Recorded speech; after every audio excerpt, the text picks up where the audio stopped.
am not allowed to be in this fine country of yours because the ridiculous administration says that the unvaccinated are not allowed in this country right now. Well, I am pure blood and I am proud and I am sick and tired of being told what to do.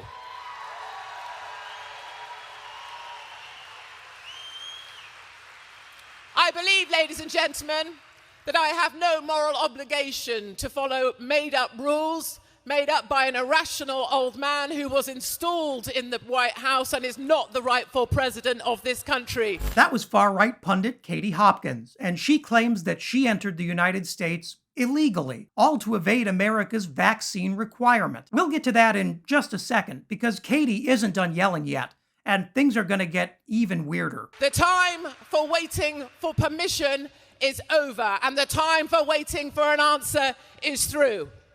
And so I did what any rational individual would do under the Biden administration. And ladies and gentlemen, I promise you this is a true story. I decided to break my ass into this country via Mexico.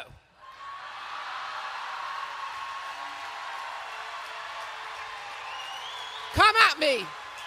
Look me up. Do it. That's right. Katie expects you to believe that she entered the country illegally by crossing the Mexican border. And while Mexico doesn't require vaccination for foreign visitors like the United States does, it shouldn't surprise you to learn that Katie is likely making up this story as she goes along. And it wouldn't be the first time. If you don't know Katie Hopkins, let me give you the US to UK exchange rate. Hopkins is sort of the British equivalent of right-wing nutcase Lara Logan, or maybe a C-list Charlie Kirk. Before she was a MAGA loyalist, Hopkins' claim to fame was being caught on camera having sex in a field during an appearance on the British reality show Celebrity Juice. Hopkins has also gotten in trouble for her bad habit of telling easily fact-checked lies. In 2020, she was forced to apologize after falsely accusing the Finsbury Park Mosque of involvement in a deadly attack on police. When pressed in court, Hopkins had to admit she just made it all up for Twitter clout. Listen, despite what the far right says, it's actually really hard to illegally cross the southern border. That's why almost no one does it alone.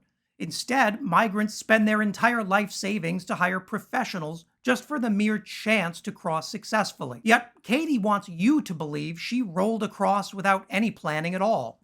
Are you serious? Now, I'm not calling Katie Hopkins a proven liar. A British court of law has already done that work for me. But that hasn't stopped Hopkins from finding a comfortable home on Tucker Carlson's primetime show. In fact, that was her first stop after being fired in the UK for calling for a final solution for terrorists.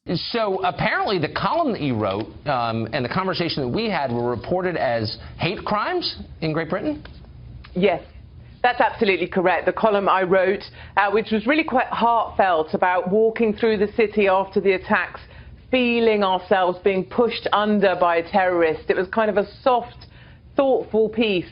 That's been reported repeatedly as a hate crime against this country. And Londoners have completely lost their mind about me speaking out, about me failing to stick to the song sheet that we've been issued. Just a soft, thoughtful piece about the final solution. You know, like a normal person. And even if Hopkins did break the law by crossing the southern border illegally, which, again, use your brain here, she wouldn't be the first MAGA fanatic willing to break the law to prove an unclear political point. Take Florida Governor Ron DeSantis. In Florida, a new lawsuit from a state lawmaker alleges DeSantis violated Florida law when he transported the migrants from Texas, the law saying that migrants must come from this state, meaning Florida.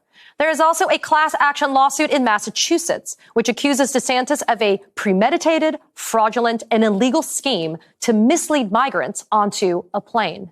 And in Texas, a sheriff is pursuing a criminal investigation. Yikes, that is a lot of lawsuits. And that was before we knew that Ron DeSantis hired an undocumented immigrant to lure other immigrants into what some prosecutors have described as an interstate kidnapping plot. Republicans have a habit of celebrating law-breaking when it's Republicans breaking the law. And nowhere is that more apparent than on January 6th, when pro-Trump insurrectionists attacked the United States Capitol. Their goal was nothing less than overturning the lawful 2020 election. And Republicans like this lady are still standing behind the big lie that the election was rigged. Have you watched the January 6th hearings?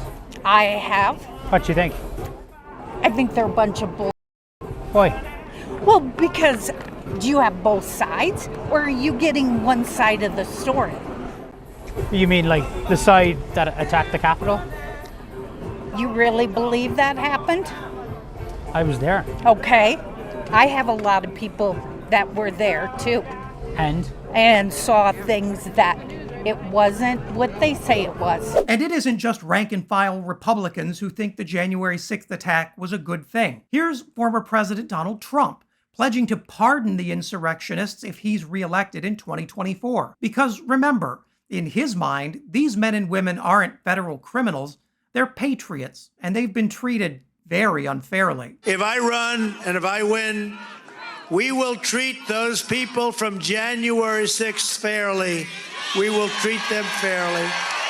And if it requires pardons, we will give them pardons because they are being treated so unfairly. Katie Hopkins, Donald Trump, Ron DeSantis, and the MAGA maniacs are building an ideology that believes in tough-on-crime policy as long as it isn't Republicans committing the crimes. But if you're one of their much-reviled leftists, watch out. The Gulag State has its eye on you, whether you've done anything wrong or not. Katie Hopkins is egging on the Biden administration to arrest her because it looks good for her brand, and the right-wing cranks who follow her will eat it up as gospel truth. But Trump and DeSantis have darker motives at play. They want to create a two-tiered system where Republicans enforce the laws while putting themselves above those same laws. And every Katie Hopkins and Tucker Carlson who plays into that idea is pure profit for the right wing's most dangerous leaders. There's a reason why the Washington Post argues that the GOP has surrendered any claim to be the law and order party. Because it's true. And Katie Hopkins' celebration of lawlessness is just the latest example of how this isn't just an American problem. The lawless far right is on the rise around the world. It's up to voters to control that crisis. Well, they still can. If you made it to the end, thanks so much for watching. Please leave a like and consider subscribing. And leave a comment below so you can let me know what I should cover next.